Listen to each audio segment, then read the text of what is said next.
नमस्कार सांग माने जय श्री राम।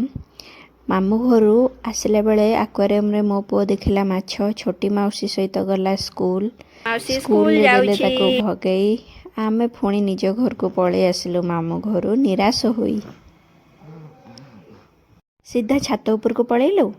सेठी खरारे किसी समय बसी आसिलु लंच प्रिपरेशन करबा पई।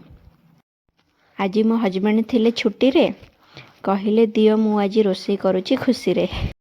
नड़िया दही चटनी गोटे बनै देले आउ तापर पांपड़ छाणी देले फाटी जीव तापर बसी गले खाइबा पई।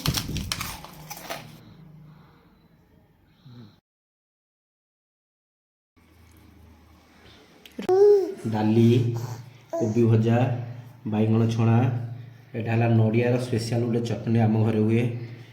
एटा हला ब्रह्मपुर स्टाइल पापड़ पूरा मस्त खाଇବା। मिस्टर खाई सारिबा परे आमे मा पुओ भी लंच कर नेलु तापर टिके रेस्ट नहीं गलु। इवनिंग रे छणा हैला बरा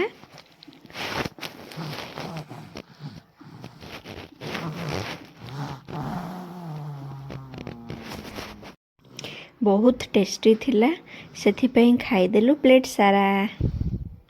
आजी पई एतिकी।